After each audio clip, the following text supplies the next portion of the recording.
Olá! A aula de hoje é sobre fisiologia do sistema respiratório. O mecanismo o termo respiração, dentro da prática clínica, ela é denominada de ventilação ou ventilação pulmonar. Então, é o processo pelo qual os gases são trocados entre a atmosfera e os alvéolos pulmonares. O ar flui entre a atmosfera e os pulmões devido às diferenças alternadas de pressão criadas pela contração e relaxamento dos músculos respiratórios. Então, quer dizer que a respiração, que consiste nesta fase de inspiração e expiração, para que isso aconteça, ela precisa da contração dos músculos que estão formando a caixa torácica, né? Sendo que o principal músculo da respiração é o músculo diafragma. Então, essa contração dos músculos da caixa torácica, elas alteram os diâmetros e aí, consequentemente, ela faz com que o ar que está no meio ambiente, ou que está na atmosfera, alcancem até os pulmões e o ar que está nos pulmões saiam desse órgão para o meio externo. Então aqui, esse mecanismo no qual o ar flui, ela vai depender da musculatura estriada esquelética. Então, sabemos que a respiração, ela consiste de duas fases: a inspiração, que é a entrada do ar para os pulmões, e a expiração, que é a saída do ar dos pulmões para o meio externo. Com o termo respiração, para que não haja confusão, então, por isso que a respiração, ela é denominada de ventilação, tá? Denominada de ventilação, fazer o ar circular, né? Temos aqui o que a gente chama de respiração externa, né? Então, a respiração externa é essa promovida pelo sistema respiratório, né? Esse fluxo de ar. A gente tem a respiração interna, né? Então, na respiração interna, tá escrito aqui, ó: troca de oxigênio e dióxido de carbono entre os capilares e as células teciduais.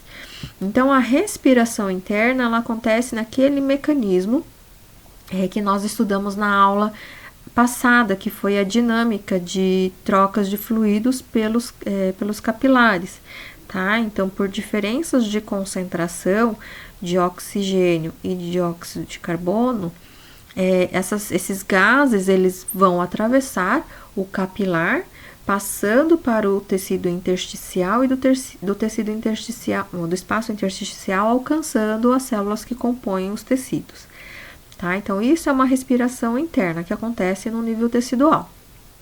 E aí, ainda temos a respiração celular, né? Então, a respiração celular é aquela respiração que acontece no interior da célula.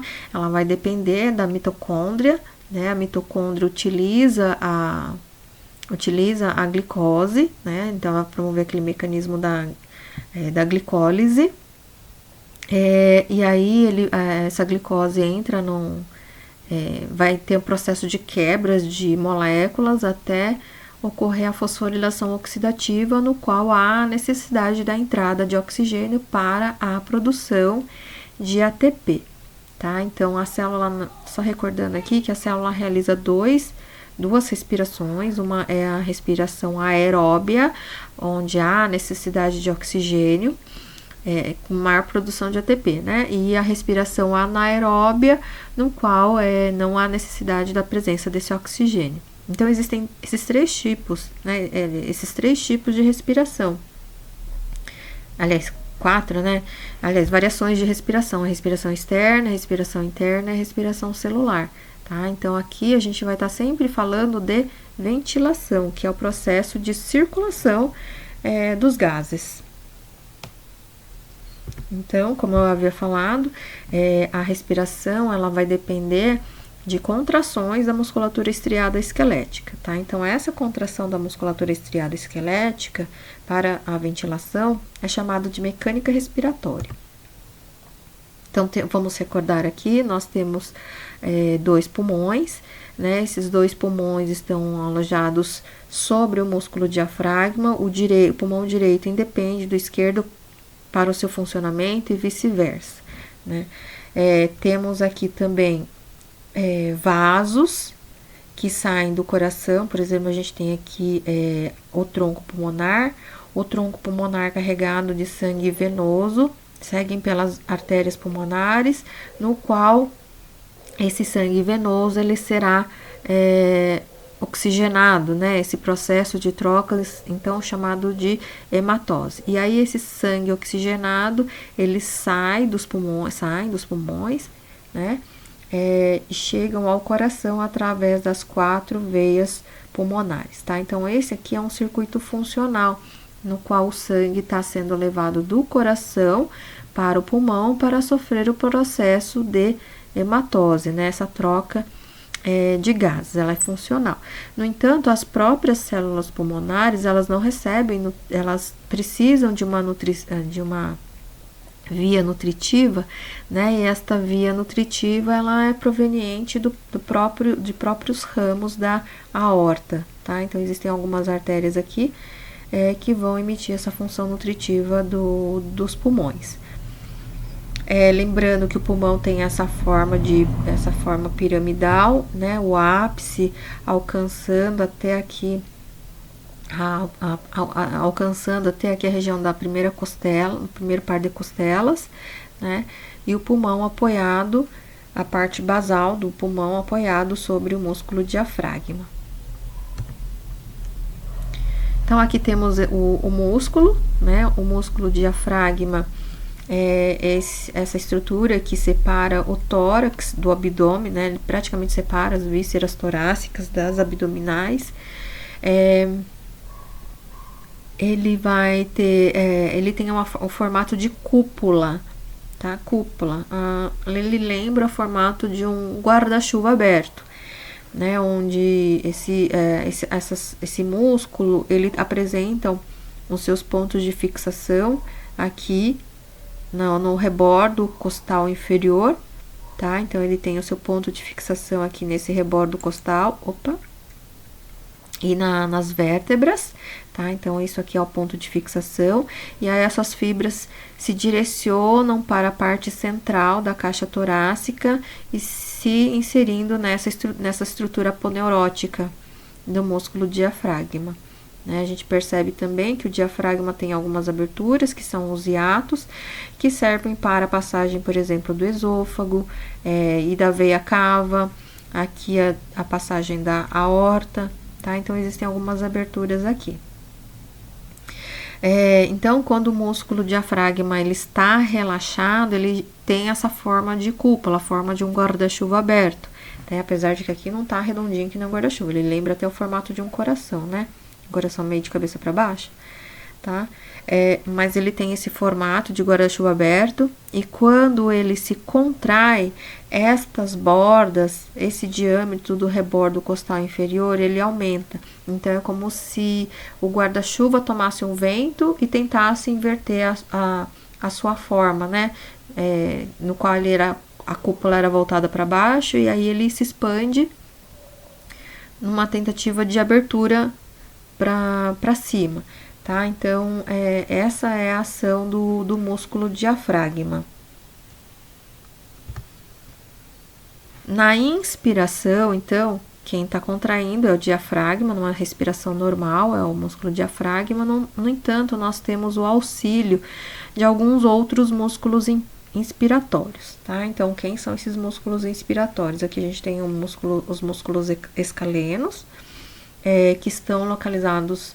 Aqui a gente tem o músculo esternocleidomastoideo, aqui uma parte dos escalenos, né? Os músculos escalenos são divididos em 3, o músculo escaleno anterior, médio e posterior, que se apresentam seu ponto de fixação na coluna vertebral e nas primeiras costelas, nos primeiros pares de costelas, tá?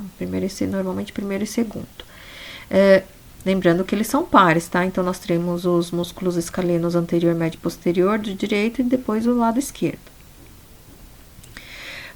Temos os músculos intercostais externos, né? Como o seu próprio nome já está dizendo, intercostal significa que ele apresenta o seu direcionamento, está posicionado entre as costelas e tem uma posição superficial, tá? Então, aqui a gente tem o músculo intercostal externo, as suas fibras são curtas, e aqui ele não alcança até a parte mais anterior, tá? A porção mais anterior do espaço intercostal não é ocupado pelos intercostais externos.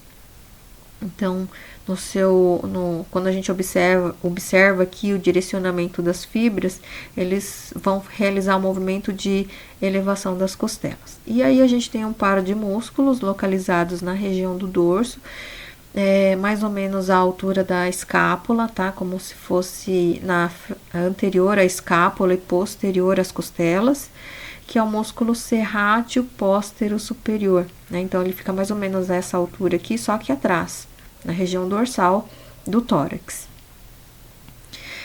Na inspiração, então, a gente tem uma respiração normal, respiração tranquila, e depois a gente também tem aqueles movimentos respiratórios, inspiratórios, forçados, né? Nesses movimentos inspiratórios, há necessidade, há mobilização desses músculos para aumentar os diâmetros da caixa torácica.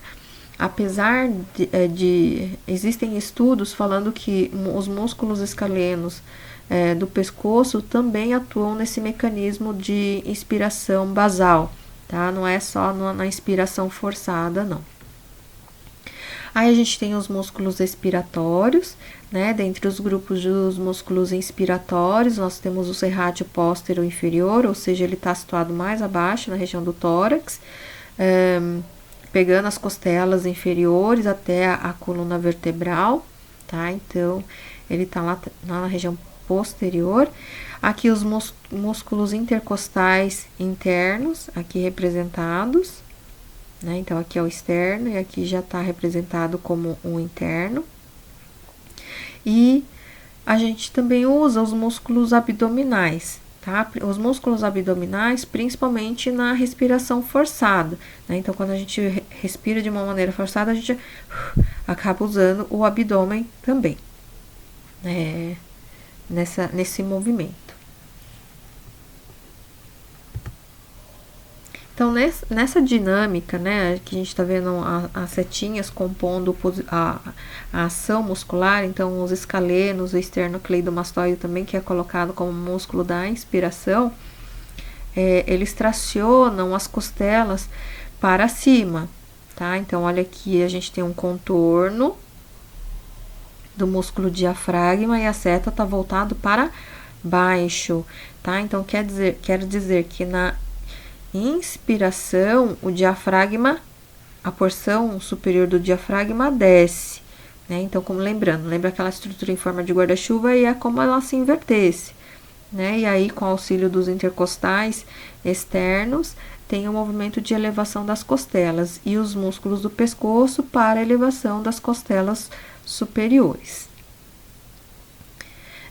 E no movimento de expiração, numa expiração normal, o que vai acontecer é a retração, né? Esse movimento de retração elástica que vai acontecer por causa da musculatura, né? Então, relaxamento, basicamente, acontece o relaxamento de todos os músculos. Mas a gente também tem a ação dos músculos intercostais, né, que vão promover esse abaixamento das costelas. E numa expiração forçada, a ação dos músculos abdominais. Com esse movimento todo, o que vai acontecer com a caixa torácica, né? Então, o movimento da caixa torácica, a gente observa que a amplitude ela é relativamente grande, né? Porque ela é constituída pela coluna vertebral, né? Nós temos 12 vértebras torácicas e 12 pares de costelas, né? E aí o osso externo aqui. Então, nesse movimento da inspiração e expiração, esse esqueleto torácico, ele se movimenta, né?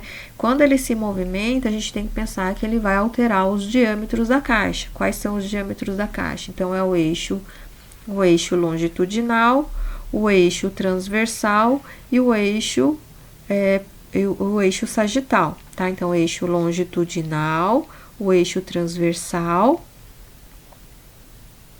e o eixo sagital, tá? Então, esses 3 eixos, eles alternam seus diâmetros. Então, na inspiração, esses diâmetros aumentam.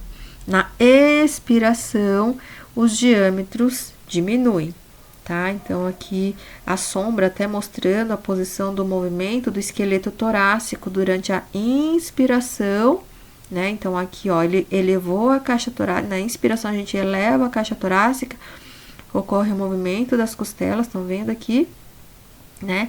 Essa costela, ela se movimenta para cima, elevando o osso externo. E na expiração, o movimento inverso, ocorre o abaixamento das costelas, e aí o externo abaixa também, tá? Então, ocorrendo uma diminuição dos diâmetros. Dentro dessa mecânica respiratória, existem dois movimentos importantes aí, tá? Que o termo até é um pouco estranho, mas é realmente essa terminologia que é utilizada. Então, quais são os termos? Aqui a gente tem um movimento que é chamado de braço de bomba, tá? Então, braço de bomba, porque ele se assemelha. Quando foi descoberto o movimento, né, naquela época, existiam esses equipamentos chamados de braço de bomba. Aqui é aliás, uma bomba d'água, né? A pessoa tinha um poço artesiano em casa e aí colocava essa bomba, e essa bomba você fica movimentando esse braço aqui da bomba, tá? Que movimento é esse de braço de bomba? Ela tá mostrando aqui que tá acontecendo aonde? Nas costelas, tá? Então, é um movimento no qual a costela, olha aqui, ó, ela eleva na inspiração e abaixa na expiração. Então, ela eleva na inspiração, abaixa na expiração, como tá realmente aqui, o braço de bomba, sobe e desce, sobe e desce. Tá? Lógico que não é um movimento simples apenas de movimentação no sentido no movimento de cima para baixo, mas ele também faz um movimento de lateralidade, né? Então, ele abre de uma posição medial para a lateral e também tem um pequeno movimento de eversão da borda inferior da costela. Tá? Então, é um movimento bastante complexo, mas que de uma maneira simplificada ela é chamada de braço de bomba. O segundo movimento é o movimento de alça de balde, né? Então, o movimento de alça de balde é esse movimento aqui que está acontecendo com as costelas, né? Como se fosse realmente a alça de um balde, né? Fazendo um movimento de elevação e abaixamento das costelas, tá? Então, aqui abaixa o movimento de lateralidade, né? Então, isso aqui vai aumentar principalmente o diâmetro, a alça de balde aumenta principalmente o diâmetro transversal. Podemos dizer assim, que o braço de bomba altera o eixo, né? Então, ela vai alterar como ele eleva e desce, ele vai alterar o diâmetro, esse diâmetro sagital, né? Ele altera o diâmetro sagital. O alça de balde altera o eixo transversal. E o diâmetro longitudinal ele é provocado pelo músculo diafragma, né? Então, que ele tá em posição de cúpula, se ele tá em cúpula aqui, ó, tá vendo? Na expiração, né? Quando a gente faz a fase de inspiração, que é o aumento do diâmetro da caixa, ela baixa. Então, esse comprimento aqui, ele é alterado aumentando aqui o seu comprimento, tá? Então, todos os diâmetros são alterados, mas eles são alterados conforme o movimento que ele realiza, tá? Então, braço de bomba é o eixo sagital, o alça de balde é o eixo transversal e o músculo diafragma acaba se tornando responsável pela alteração do diâmetro vertical ou longitudinal.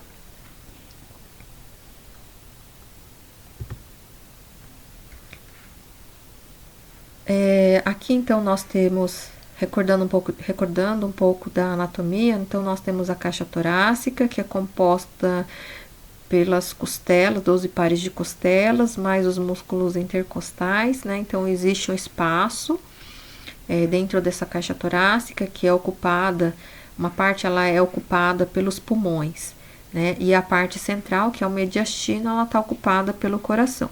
Aqui a estrutura em roxa representando o músculo diafragma, né? Então, quando a gente olha até aqui, o contorno da região do lado direito é um pouco mais alto, né? Por causa da presença do fígado desse lado. tá? Bom, o que a gente precisa saber aqui? Esse contorno que está representado na linha verde. O que é essa estrutura representada aí? Isso é aquela membrana que reveste os pulmões, é uma membrana serosa chamada de pleura. Então, a pleura ela faz muita diferença na mecânica respiratória, tá? Então, o que é a pleura? É uma membrana serosa que reveste os pulmões, tá? Então, só que essa membrana serosa, o que acontece? Ela recobre o pulmão, ela deixa a superfície pulmonar lisa, né? Tanto é que essa pleura pulmonar, ela acompanha, ó, ela acompanha o contorno, né, dos pulmões, ele entra, inclusive, nas fissuras do pulmão, né, na fissura transversa e oblíqua do pulmão. Ele, ó, aqui ele vai contornando o pulmão, né, e quando chega na região do hilo pulmonar, ele se dobra, tá? E a partir do momento que ele se dobra aqui, ele contorna uma parte do pulmão e passa a cobrir, fazer a cobertura interna da caixa torácica, tá? Então, essa membrana aqui, apesar de estar parecendo que está separada da caixa torácica, na verdade, ela está aderida à caixa torácica, tá? Então, aí, o que acontece? E essa pleura aqui eu vou chamar de pleura parietal, e aqui recobre o pulmão de pleura visceral, ou pleura pulmonar, tá? Aqui a pleura visceral, a pleura parietal recobrindo a caixa torácica, inclusive recobrindo os recessos, que são aqueles espaços na caixa torácica, onde o pulmão não, esses espaços, eles são só ocupados pelo pulmão numa inspiração forçada, tá? Então, esses espaços, eles são importantes para a expansão do pulmão. Então, aqui ele está cobrindo aqui a pleura visceral, a pleura parietal, recobrindo também o músculo diafragma, tá? Então, a gente tem a pleura visceral e a pleura parietal, que são essa membrana, vão recobrir o órgão e a caixa torácica, e são membranas lisas. Entre a pleura parietal e a pleura visceral existe um espaço chamado de cavidade pleural, e que nesta cavidade pleural está o líquido pleural. Né? Então, o que é esse líquido? Esse líquido pleural, ele vai permitir o deslizamento das pleuras, tá? Então, conforme a caixa torácica. Então, a gente viu que na mecânica respiratória, quem movimenta, né? Quem movimenta é a caixa torácica. E aí, com esse movimento, existe um movimento de expansão dos pulmões. Então, é incorreto, totalmente incorreto dizer que pulmão contrai e relaxa, tá? Não existe esse movimento. Quem promove o movimento dos pulmões é a caixa torácica e não o pulmão em si. Então, esse líquido pleural que permite o deslizamento, então, da pleura visceral sobre a pleura parietal, e ela tem uma função extremamente importante de manter a aderência entre essas duas camadas, né? Então, ela vai promover ali uma pressão negativa, fazendo com que haja coesão, né, entre essas duas camadas. Como assim? A mesma coisa que quando a gente lava um copo, por exemplo, lavam-se 2 copos e logo depois de lavado você coloca um encaixado dentro do outro. O que o filme da água vai fazer? Vai promover uma pressão negativa que os copos se encaixam e é difícil de soltar, né? Então, como que os copos se soltam? Quando a gente coloca uma pressão positiva, quando entra ar, né? É a mesma coisa que vai acontecer, a mesma dinâmica que acontece aqui, né? Então, esse fluido pleural, ele vai promover não é aderência, tá? Ele vai promover permitir com que a pleura visceral acompanhe a pleura parietal, porque quem movimenta é a caixa torácica é revestida pela pleura parietal. Como existe essa pressão negativa, ela traciona a pleura visceral e, consequentemente, está como a pleura visceral está cobrindo o pulmão, ela expande o órgão, né? Porque o pulmão tem uma capacidade de complacência bastante grande, tá? Então, essa mecânica da respiração, ela tem o fluido, né? Esse líquido pleural, ela tem grande importância para o dinamismo da mecânica respiratória. Então, à medida que nós temos a traqueia, a partir da traqueia os brônquios de primeira ordem, segunda ordem, terceira ordem, né? Que seriam, então, os brônquios principais, direito e esquerdo, depois os brônquios lobares, os brônquios segmentares. A partir daí ele começa a segmentar em bronquíolo e vão ramificando profusamente, aumentando em número e diminuindo o calibre, né? Então, à medida que eles vão se afastando, à medida que eles vão ficando cada vez, né, o ducto vai ficando cada vez menor, ele vai chegar até uma estrutura chamado diácino, né? Esse ácino contém várias estruturas arredondadas e essas estruturas arredondadas eu vou chamar de alvéolo pulmonar, né? Então, aqui mostrando que a importância da cartilagem, né, é fornecer uma estrutura semirrígida aos brônquios, impedindo com que haja colapso, né? Colapso no sentido assim das paredes ficarem colabadas, tá? Então ela mantém a estruturação. Só que à medida que esses ductos vão ficando cada vez menores, essas placas de cartilagens, elas vão desaparecendo. Em sua composição dos ductos existem muitas fibras musculares, tá? Então a fibra muscular vai apresentar essa capacidade da broncoconstrição e a broncodilatação, tá? A broncoconstrição, broncodilatação, elas ocorrerão em determinadas situações, tá? Então, quando há necessidade de aumento de aporte de entrada de oxigênio, elas vão aumentar o seu calibre. E o conteúdo elástico, né? Porque como os pulmões, eles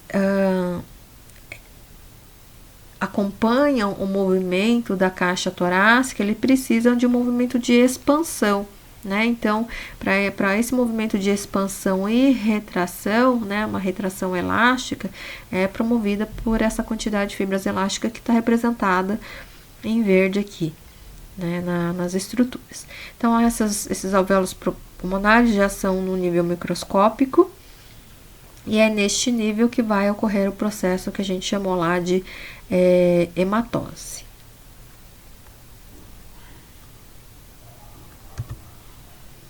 Então, agora essa imagem para mostrar para vocês, olha aqui, ó, né? Aqui é o trajeto do fluxo sanguíneo, né? Então, aqui a gente tem os ramos brônquicos, né? Proveniente das artérias pulmonares, tá? Então, ele tem os ramos brônquicos. Os ramos brônquicos contém sangue venoso, tá? Então, a artéria pulmonar é sangue venoso. E esse sangue chega até o nível alveolar, formou capilar, né? Lembrando que é somente ao nível capilar que ocorre o processo de difusão de substâncias. Neste caso, né, é um processo mesmo de difusão, tá? Porque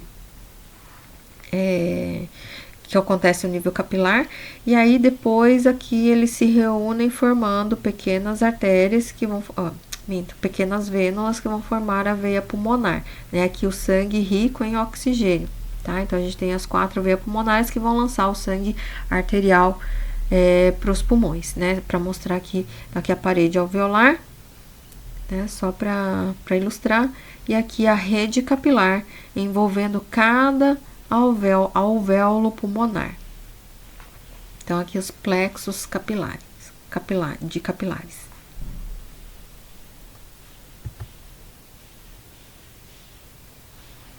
Como que é essa organização alveolar, né? Então, em relação à estrutura histológica do alvéolo pulmonar, então aqui a gente tem é o que a gente acabou de observar agora, né?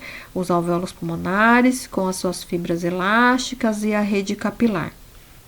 E aí, uma imagem aumentada, então, cada espaço desse é um alvéolo pulmonar, que eles recordam até a forma de um cacho de uva, né? Mas são estruturas ocas, né? E essas estruturas, elas são formadas basicamente por esses 4 tipos de células, tá? Então, aqui, primeiro, basicamente, os pulmões são formados de células alveolares do tipo 1, né? Então, as células alveolares do tipo 1 são essas células que são achatadas. Elas são achatadas, pavimentosas, né? E elas serão responsáveis pelas trocas gasosas. Então, quer dizer que o oxigênio consegue se difundir, né? Então, tem um processo facilitado aqui de difusão de oxigênio e de dióxido de carbono, tá? Então, que são promovidos pelas células gasosas. São elas que serão responsáveis pela hematose. O segundo tipo celular são as células alveolares do tipo 2, que estão em amarelinho aqui, ó, tá? Então, fazendo parte da parede alveolar, né? Então, essas células alveolares do tipo 2, elas produzem ou sintetizam e secretam uma substância química conhecida como surfactante. Depois eu já falo o que é o surfactante, tá? Então, aqui essas estruturas amarelinhas aqui, essas células em amarelo são as células alveolares do tipo 2. Aqui no meio, né, como o alvéolo essa superfície interna dos alvéolos é um ambiente externo, tá? É um ambiente externo porque o ar entra em contato com estas células. Muitos dos micro-organismos, eles podem existem mecanismos, né, através da via respiratória, que vão fazer o processo de filtragem. Mas, às vezes, um micro-organismo, uma bactéria, um vírus, como é o caso que nós estamos vivendo agora, né, eles podem chegar ao nível alveolar, né? Então, aí, esse micro-organismo, então, ele pode ser combatido através de macrófagos, né? Então, os macrófagos são as células de defesa, então, aqui em roxinho, ó, né? Então, tá no espaço intersticial, que vão combater esses micro-organismos. E aí, também temos os macrófagos e os monócitos, né? Que vão fazer esse mecanismo de defesa, tá? Aqui a gente também tá vendo essas estruturas seccionadas que estão em vermelho, né? Então, estas estruturas que estão seccionadas são os vasos sanguíneos, são os capilares, né? Então, aqui existe uma rede capilar bastante extensa para que esse oxigênio possa passar, então, por estas células. E aí, aumentando aqui em torno de 0,5 micrômetros, é o que está em roxinho aqui, então, é essa camada, então, é o epitélio alveolar. Aqui, o vaso, a parede do capilar, o espaço, o capilar, né, o espaço intersticial, tá? E o sangue passando, a célula sanguínea passando por esta região. Então, basicamente, a organização celular, aliás, histologicamente falando, elas são compostas os pulmões são compostos basicamente por esses 4 tipos: células alveolares do tipo 1, que promovem o processo de trocas, as células alveolares do tipo 2, que sintetizam surfactante, e os macrófagos e monócitos, que atuam no mecanismo de defesa do organismo. Então, qual que é a função das células alveolares do tipo 2? Elas apresentam uma função de reduzir a tensão superficial. Bom, como assim a tensão superficial? As moléculas de água, elas apresentam uma adesão bastante forte, né? Então, a ligação entre as moléculas de água, elas são bastante fortes. E aí, o que acontece? E aí, como elas são fortes, elas diminuem o processo de complacência dos pulmões, né? Complacência não é como se fosse uma ação elástica né, mas não é a capacidade elástica, porque a função elástica, ela permite a expansão e a retração. Na verdade, é a complacência, tá? Então, complacente significa que ele tem uma capacidade de se expandir. Então, o que o surfactante faz? Essas células produzem o surfactante que recobre a superfície interna. Então, tá aqui a célula alveolar do tipo 2. Aqui, a célula alveolar do tipo 1, o vaso sanguíneo com as hemácias, o capilar com as hemácias, tá? Então, esse surfactante, ela vai diminuir a coesão das moléculas de água, né? Permitindo com que os alvéolos possam aumentar a sua complacência, permitindo então com que ela expanda no movimento de inspiração, né? Movimento de inspiração. Aí cabe pensar. Então, os pulmões são formados por várias estruturas microscópicas chamadas de alvéolos pulmonares. Todos os alvéolos pulmonares apresentam o mesmo diâmetro? Não. Então, como apresentam diâmetros diferentes, a pressão exercida nos alvéolos menores é maior do que a pressão exercida nos alvéolos maiores. A pressão exercida nos alvéolos menores seria maior do que a pressão exercida nos alvéolos maiores, tá? Então, existe essa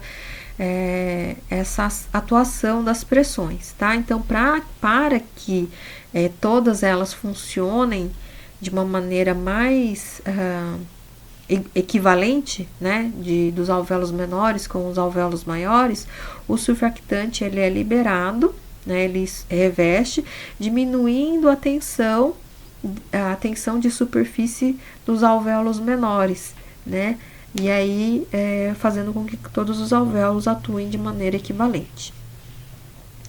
Então, esse surfactante, ele começa a ser produzido em torno da 25ª semana de vida intrauterina, a 25ª semana de vida intrauterina, né? E aí, o pulmão só vai estar pronto na 34ª semana de gestação, tá? Então, os pulmõezinhos vão estar prontos para poder expandir. Antes disso, quando o bebê nasce prematuramente, significa que ele vai precisar receber ventilação mecânica, né? Por quê? Porque os seus pulmões ainda não estão maduros o suficiente para a produção do surfactante, né? Que vai diminuir essa tensão superficial.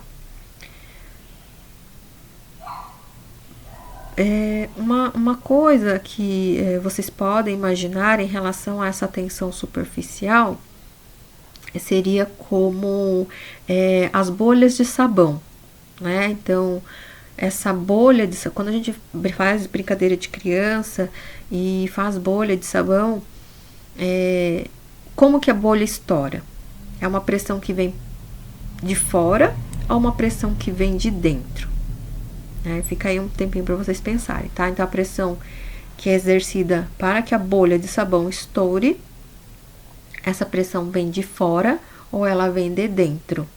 Então, se vocês observarem as bolhas de sabão, as moléculas de água, vocês vão perceber que essas moléculas de água, elas sofrem uma aderência, né? Então, à medida com que ela fica no ar, essas moléculas vão promovendo uma maior aderência e vão diminuindo o seu diâmetro. Conforme ela vai diminuindo o seu diâmetro, a pressão dentro da bolha aumenta e aí faz com que ela estoure. Então, a pressão que faz a bolha estourar é a pressão interna da bolha de sabão, tá? Então, para evitar que haja o colapso, quando eu falo de colapso, significa que o alvéolo pode ficar, entre aspas, colabado, o surfactante está fazendo essa função, né, de mantê-la expandida e permitir uma expansão para que haja esse movimento de inspiração e expiração para que o ar possa fluir de uma maneira livre pelos alvéolos.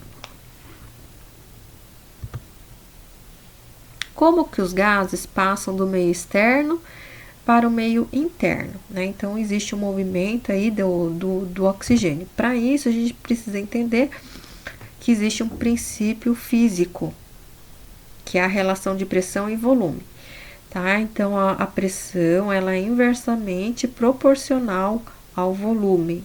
Essa lei é a lei de Boyle, tá? Então, aqui a gente tem nós temos aqui uma área, cada pontinho representa um gás, e aqui o contorno em vermelho, o volume, tá? Então, aqui são moléculas, né? Por exemplo, poderíamos colocar aqui como oxigênio, né? Então, e a área vermelha aqui, o volume. O que acontece quando a área ou o volume diminui? Como que as moléculas se comportam, né? Então, as moléculas aqui, elas se comportam de maneira que ficam mais próximas, e a pressão interna aqui, ela aumenta. E aqui o inverso, se eu aumento a área, as moléculas se dispersam e a pressão diminui, tá? Então, existe aqui uma relação inversa. Então, quanto maior o volume, menor a pressão. Quanto menor o volume, maior a pressão. Quando se fala de pressão atmosférica, né, a gente sempre acaba dizendo que a pressão atmosférica ao nível do mar é em torno de 760 milímetros de mercúrio, tá? Mas só que essa pressão de 760 milímetros de mercúrio é a pressão atmosférica no nível do mar, tá? No nível do mar, em Santos, né, no litoral.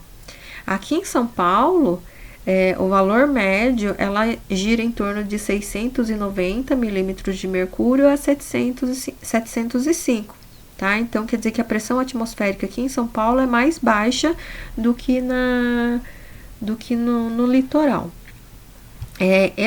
Esse princípio físico, né? Então, esse princípio físico da lei de Boyle, né? Da pressão e volume também, a gente ouve muito falar, por exemplo, se vocês ouvirem noticiários sobre o clima, né, sempre vai falar, aqui existe uma área de maior pressão indo para uma área de menor pressão, né? As mocinhas do tempo, elas sempre falam isso, tá? Então, essa pressão, dessa pressão de área de maior pressão para uma área de menor pressão, é o mesmo princípio que é aplicado nessa dinâmica respiratória. Aqui só para ilustrar, né, aquilo que a gente já vem falando sobre a ventilação pulmonar. Então, aqui a gente pode fazer um experimento, né, simples. Pega-se uma garrafa, um frasco, né, o frasco de vidro, coloca-se uma cânula, né, uma rolha, uma cânula no centro desta rolha, um balão dentro na parte interna da cânula, e a abertura aqui embaixo do frasco, ela é aberta, e colocado um outro balão representando o músculo diafragma. Então, olha aqui, então inicialmente ele está nessa posição, mas quando eu movimento o músculo diafragma, ou esse balão que está aqui embaixo, fechando, né? O que acontece? Existe um deslocamento do ar, né? Então, o balão enche. Por quê? Porque ele tracionou o diafragma para baixo, o ar que estava aqui no ambiente, ele é sugado para o interior do balão, né? Porque houve uma mudança de alteração de pressão, né? E se eu tiro esse movimento aqui do músculo diafragma, da estrutura diafragmática, o ar que estava no balão, ela sai, né? Então, tudo vai depender do que? Do diafragma, o que acontece aqui na inspiração e na expiração, tá? Então, como que é esse movimento? Eu nem vou me atentar muito em relação aos valores, né? Para que a dinâmica do fluxo dos gases aconteça, tá? Como está representado aqui, porque esses valores, eles alteram conforme o local, né, que você tá. Então, se lá em Santos a pressão atmosférica é 760, aqui em São Paulo já é 705. Mas se você for lá para o Chile, a pressão atmosférica vai diminuir mais ainda. Né? Então, aonde tem maior concentração de oxigênio? No litoral. À medida que a gente vai seguindo para territórios, né, onde é mais montanhoso, né, então o ar vai ficando mais rarefeito, tem menor concentração de oxigênio. Tá? Então, nem tanto os valores aqui, mas o que a gente precisa entender é o movimento, o que está acontecendo aqui. Tá? Então, na fase de inspiração, o que está acontecendo? Os músculos do diafragma contraem, alteram-se os diâmetros da caixa torácica. Os diâmetros da caixa torácica ficam aumentados, né? Então, se os diâmetros da caixa torácica ficam aumentados, como que a pressão está dentro dos alvéolos? A pressão no interior dos alvéolos diminui, né? Então, a pressão aqui dentro do alvéolo, ela diminui. Se a pressão aqui dentro, ela diminui e a pressão aqui no ambiente está maior, o ar entra, tá? Então, essa é a fase de inspiração. Então, inspirou, contraiu o diafragma, aumentou os diâmetros da caixa torácica. Aumentou os diâmetros da caixa torácica significa que aumenta o volume. Se aumenta o volume, diminui a pressão dentro dos alvéolos, porque o pulmão acompanha o movimento da caixa torácica, então diminui a pressão dentro dos alvéolos. Diminuiu a pressão dentro dos alvéolos, está menor do que a pressão do que está aqui fora do corpo. E aí, como a pressão aqui está maior e o ar sempre vai seguir para uma área de maior pressão para uma área de menor pressão, o ar entra. E aí, na fase de expiração, tá? Então, aqui isso é inspiração. Na fase de expiração, vai ocorrer o movimento ao inverso, né? Então, o diafragma relaxa. A gente pode até usar os músculos abdominais, forçando a expiração, né? Então, se força os músculos abdominais, você empurra as vísceras abdominais em direção ao diafragma, né? Então, quando a gente faz esse movimento, os diâmetros da caixa torácica diminuem.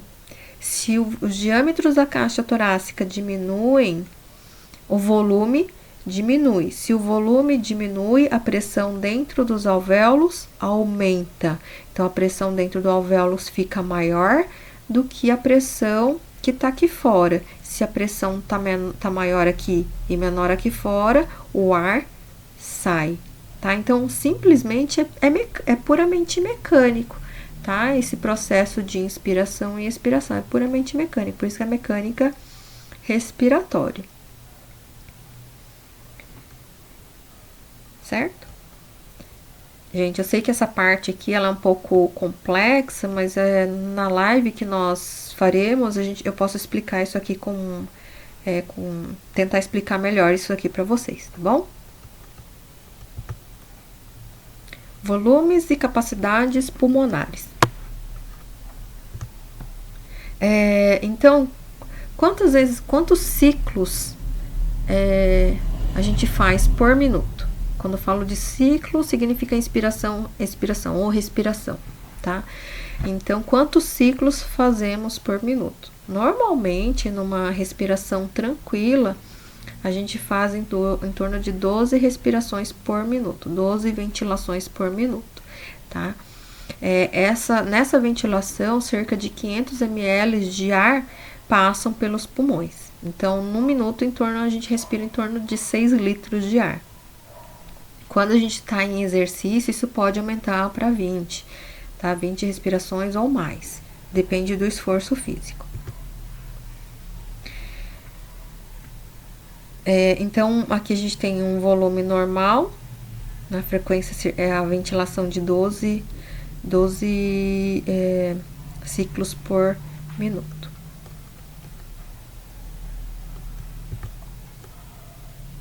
E como que é medido?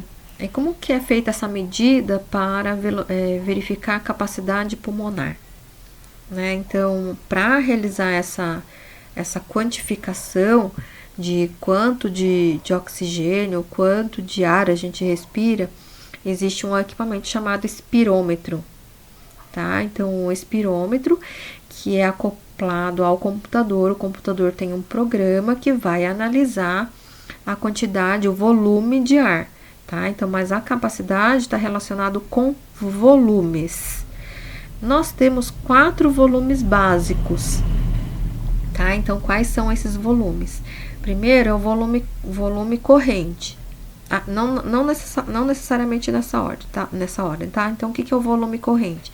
Então, eu tô lá tranquila, tô respirando, inspirando, expirando, inspirando, expirando. Esse volume corrente aqui é em torno de 500 ml. Então, o volume de respiração normal, tá? Então, o espirômetro faz, quando se realiza a espirometria, é solicitado que após a expiração, então expirou normal, terminou de respirar normal, expire tudo, né? Então, essa capacidade de expiração, ela é em torno de 1,6, 1 litro e 100. Tá? Então, esse aqui é o chamado de volume de reserva expiratória, aquele volume que expirou normal, expirou mais ainda. Então, esse é o volume de reserva expiratória, tá? Aí, continua inspirando, expirando, expirando, expirando. Aí, vai solicitar que após a inspiração normal, inspire mais ainda. Inspirou normal, inspira mais ainda. Então, nesse movimento de inspiração, a gente tem um volume de reserva inspiratória em torno de 3 litros, ou 3.000 ml. Percebam que a capacidade de... Parece, né, que a capacidade de inspiração, ela é maior do que a expiração, né? Então, terminou de inspirar, ainda a gente consegue inspirar mais ainda, né? Inspirou lá, tá respirando 500 ml, inspirou mais 3 litros ainda de ar, né? Aí expira. E aí a gente tem um quarto volume, que é o volume residual. Então, por mais que você expire, a gente não consegue tirar todo o ar do pulmão. Então, existe do pulmão, né? O ar que fica residual nos pulmões, mesmo após toda a expiração, é o chamado de volume residual, que gira em torno de 1 litro e 200. Tá? Então, a gente tem um volume corrente, então, inspira, inspira, expira, expira, normalmente. Aí, a partir de uma expiração normal, expira mais ainda. Isso é o volume de reserva expiratória, que é em torno de 1,100 ml. Aí, inspira, expira, inspira, expira, inspira, expira. Inspirou, inspira mais ainda. Inspirou mais ainda, a gente chega a 3 litros, tá? E aí, o volume residual, né, que é em torno de 1.200. Então, olha só a capacidade que a gente tem para respirar. Isso, indivíduo normal de 70 quilos, tá? Então, essa capacidade pulmonar, esses volumes, eles apresentam variações conforme idade, sexo, se a pessoa é sedentária ou não é, depende muito da condição física do indivíduo, tá? Então, essas variações, elas alteram, mas esse valor médio, ele gira em torno desses valores aqui, chegando até então 5,800, quase 6 litros de ar, tá? Que é praticamente a mesma quantidade de ar que a gente respira por minuto. Então, os 4 volumes pulmonares, representados nessa pequena figura, que é o volume residual expiratório, o volume corrente e o volume respiratório, o volume de reserva inspiratório, tá? Então, mostrando aqui, na verdade, um dentro do outro, mostrando aqui o volume de cada um, tá? Então, isso é volume. Quando falo de capacidade, é quando existe a soma de 2 volumes, tá? Então, por exemplo, eu posso somar o volume corrente mais o volume de reserva expiratório, né? Então, isso é uma capacidade. O volume corrente com o volume de reserva expiratória, isso é outra capacidade, tá? Então, as capacidades pulmonares, retornando, né? Então, as capacidades pulmonares, elas apresentam variações conforme idade, sexo, ou o indivíduo apresenta atividade física ou não, ou apresenta condições patológicas no sistema respiratório, tá? Então, existem variantes aí que vão alterar as capacidades pulmonares. Isso aqui é uma figura apenas didática para a gente entender, né, essas capacidades.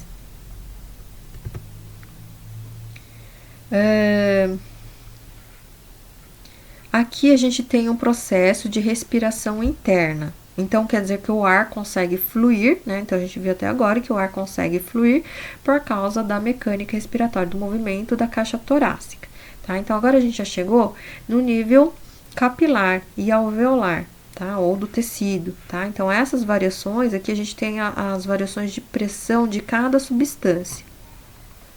Então, por exemplo, aqui a gente tem a pressão do CO2, tá? Então, a pressão promovida pelos átomos de carbono e oxigênio, e esse valor aqui tá como 40. E a pressão do oxigênio, ela ocorre em torno de 105 dentro dos alvéolos, tá? Porque fora aqui do ambiente é em torno de 159. Então, esses valores, eles alteram, tá? Então, mas aqui a gente tem a respiração interna. Aqui, na verdade, é a hematose, né? Porque é o alvéolo com o capilar é a hematose, e aqui o capilar com o tecido. Isso sim é respiração interna. Então, qual que é a pressão que chega, né, para os capilares? A pressão do oxigênio é 105 e a pressão do CO2 é 40, né? Então, eu preciso de oxigênio. Então, a pressão é maior do oxigênio do que o gás carbônico. Aí, conforme esse sangue vai percorrendo pelos capilares, veio lá do pulmão, né? Aí, percorre os capilares, passa pelo coração, chega aqui no capilar, por exemplo, chegou lá no músculo quadríceps, né? Então, por exemplo, tá um capilar que está no músculo quadríceps. Isso aqui é o músculo, suponhamos, por exemplo, que é a fibra muscular estriada esquelética. Então, quando chega aqui, a pressão de oxigênio, ela vai diminuindo um pouco, tá? E aí, a pressão de CO2 é 40. Mas dentro da célula, a pressão de CO2 é maior do que a pressão de oxigênio. A pressão é 45 e a pressão de oxigênio é 40. Então, no capilar é 100, mas a pressão de oxigênio dentro da célula é 40. Por que é mais baixa dentro da célula? Porque a célula, ela vai usando o oxigênio na respiração celular. As mitocôndrias ficam utilizando esse oxigênio, tá? Então, se aqui é maior e aqui é menor, qual que é a direção da pressão? Sempre pressão o movimento de pressão é sempre de uma área de maior pressão para uma área de menor pressão. Então, como aqui eu tenho menor concentração de oxigênio, que também está relacionado com o gradiente de concentração, o oxigênio entra. Mas, como existe um produto residual para a produção de ATP, que é o CO2, aqui a pressão dentro da célula é 45, mas a dentro do capilar é 40. Por diferença de pressão, de área de maior pressão para a área de menor pressão, o CO2 vai em direção ao capilar. Aí ele vai seguindo com esses valores, né? Então, quer dizer, olha quanto baixou aqui o oxigênio, porque ele entrou na célula, né? O oxigênio entrou na célula. Aí chega até o capilar, nos capilares alveolares. A pressão aqui de oxigênio é 40, porque veio daqui, né? 40 do capilar, do coração, dos capilares até chegar no alvéolo. É 40. Mas a pressão do oxigênio não é 105? Área de maior pressão para de menor pressão. Aí o oxigênio entra no capilar. Aqui, pressão de CO2 aqui é 45, veio lá da célula, passou pelo capilar, passa pelo coração, chega no capilar alveolar, 45. Mas a pressão dentro dos alvéolos em relação ao CO2 é 40, de área de maior pressão para de menor pressão, ou CO2 sai. Então, a dinâmica toda, ela depende de uma área de maior concentração para uma área de menor. Basta saber aonde que está maior e aonde que está menor. tá? Então, eu nem preciso muito saber esses valores. Mas o que eu preciso entender é que essa dinâmica, ela vai acontecer devido às diferenças alternadas de pressão, tá? Então, é assim que o oxigênio e o dióxido de carbono se movimentam. Como que o oxigênio e o dióxido de carbono são transportados pelo sangue? Então, eles são transportados, aqui a gente tem um esqueminha da hemoglobina, tá? Então, a hemoglobina aqui a gente tem a hemácia, né? A hemácia é composta pela molécula de hemoglobina, é formado por 4 cadeias polipeptídicas, que é a globina, mas no centro aqui o pigmento proteico, aliás, um pigmento não proteico, que contém o íon ferro, tá? Então, o íon ferro é que dá a coloração avermelhada à hemoglobina, que é a composição química da hemácia. Tá? Então, a hemoglobina que vai ser responsável pelo transporte de oxigênio. Então, como que o oxigênio é transportado? Cerca de 1,5% ele vai ser transportado na forma líquida. Assim, os gases, eles não são... Aliás, o sangue, né, ele não é compressível, tá? Então, aqui, existe aqui um valor de oxigênio, então, muito pouco oxigênio, ele vai ser transportado na forma líquida, no plasma. Mas a maior parte dela, que é 98,5%, ele será transportado através da hemoglobina, tá? Então, o oxigênio se liga à hemoglobina, ele forma esse componente chamado de oxihemoglobina, que é o HbO2, e aí ele será transportado pelos tecidos utilizando esse meio de transporte. Já o dióxido de carbono, cerca de 70% dele é transportado na forma de íon bicarbonato, tá? Então, aqui o CO2, ele se liga a uma molécula de água, né? Se liga a uma molécula de água, e aí, utilizando a anidrase carbônica, ele vai liberar um hidrogênio, um íon hidrogênio, mais o HCO3, que é o íon bicarbonato, tá? Então, e às vezes essas concentrações, elas geram alteração, tá? Então, deixando o sangue mais ácido ou não. Então, cerca de 70% do dióxido transportado na forma de íon bicarbonato. E 23% se liga à hemoglobina. Quando ele se liga à hemoglobina, ele forma o carbamina-hemoglobina, que é o HbCO2, né? Então, dióxido de carbono. E 7% dissolve-se no plasma. Então, de alguma maneira, a hemoglobina ela é competida, né, com o oxigênio e o dióxido de carbono. Então, neste trajeto, o oxigênio precisa da hemoglobina. Neste trajeto, o dióxido de carbono combina com a molécula de água e é transportado na forma de íon bicarbonato.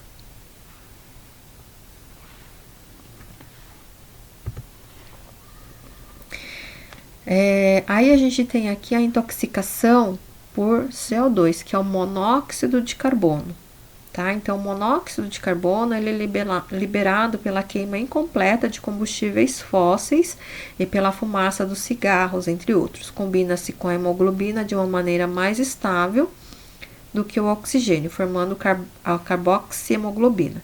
Desta forma, a hemoglobina fica impossibilitada de transportar o oxigênio, podendo levar à morte por asfixia. Então, o monóxido de carbono é aquele combustível,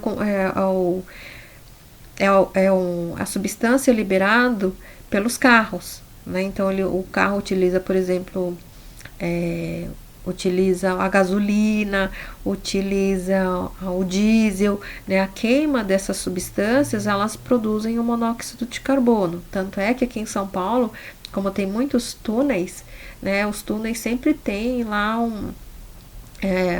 uma turbina para promover a ventilação no interior. E toda vez, e tem uma placa indicativa, né? Em caso de trânsito, no caso de trânsito parado, desligar os motores, né? Porque o monóxido de carbono, ele vai se ligar à hemoglobina e pode promover a asfixia, tá? E aí ele se liga de maneira mais fácil, né, mais estável do que o dióxido de carbono. Aqui é só por curiosidade, para ver a composição química do ar, né, que o ar contém muito nitrogênio, ó, cerca de 78% é nitrogênio, 21% forma o oxigênio, o ar contém 21% do ar contém oxigênio, né, e o restante dos elementos que formam argônio, dióxido de carbono, neônio, hélio, metano, criptônio, hidrogênio, óxido nitroso, tá? Então existem várias substâncias em menor concentração compondo o ar, né? Então a gente acha que o ar é rico em oxigênio, na verdade ele é rico em oxigênio, no entanto, a concentração é apenas de 21% do total dos componentes do ar. Aqui a gente tem as considerações finais, então aqui a gente tem os tipos de ventilação, né? Então alguns termos que são utilizados, né, dentro da fisiologia, que é a eupneia. A eupneia, eu significa verdadeiro, pneia é respiração. Então essa eupneia é a respiração normal, em repouso, como tá aqui a respiração basal ou espontânea.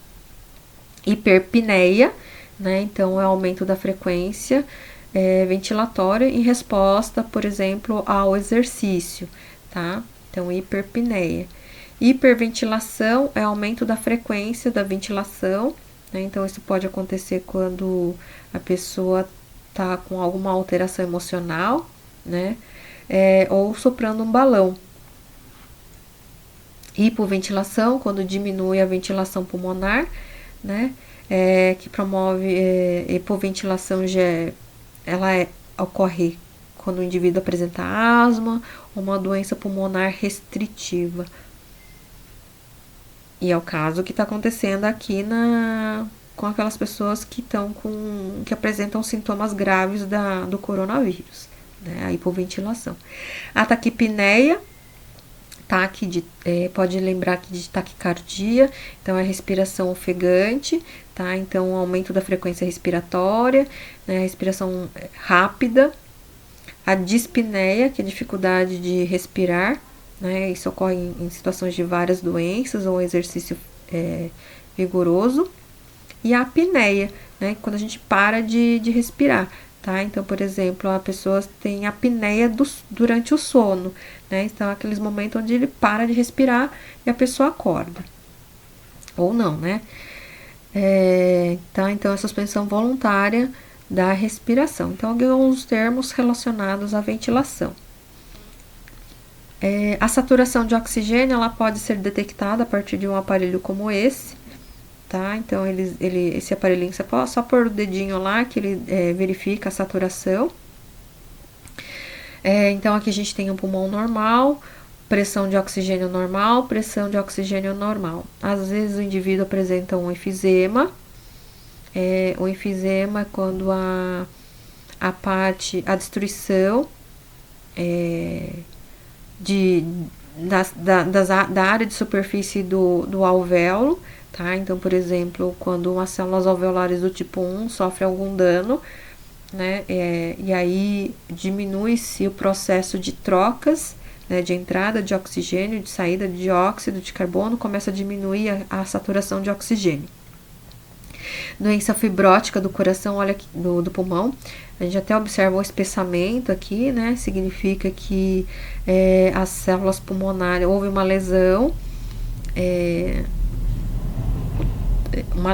pulmonar, ou mesmo um aumento por reação, por determinadas situações ocorre um processo de fibrose, um aumento da quantidade de tecido fibroso no alvéolo pulmonar, né, o espessamento, e esse espessamento da parede alveolar, ela diminui o processo de difusão dos gases, tá? Ela dificulta, né, na verdade, a passagem dos vasos, e também ela diminui a complacência pulmonar, né, porque como ela fica fibrótica, né, o alvéolo pulmonar pode ficar o alvéolo pulmonar se torna fibroso, a capacidade de complacente de promover expansão fica diminuída. Edema pulmonar é quando ocorre um aumento de líquidos no espaço intersticial, né? E também esse aumento da área de contato do capilar com o alvéolo pulmonar dificulta o processo de difusão, né? Diminuindo então a chegada de oxigênio até o capilar. E no caso da asma, né, que são doenças obstrutivas dos ductos, né, até dos ductos de condução do ar, né, então ela fica, aqui a gente compara, né, que ela fica mais estreitada, tá, e nesse estreitamento o ar tem dificuldade de chegar até o alvéolo e, consequentemente, o processo de difusão torna-se, como tem menos oxigênio chega aos capilares, tá? Então, são situações patológicas diferentes que alteram a saturação de oxigênio presente na corrente circulatória. Bem, o conteúdo então sobre a dinâmica da respiração é isso aqui. Aí na quinta-feira teremos uma live e aí já elaborem as suas perguntas, tá bom? Até mais, gente. Aqui no final tem uma atividade de fixação, tá? Eu vou colocar essa atividade de fixação como tarefa para vocês desenvolverem, tá? Então, se preparem para as tarefas. Até mais, gente.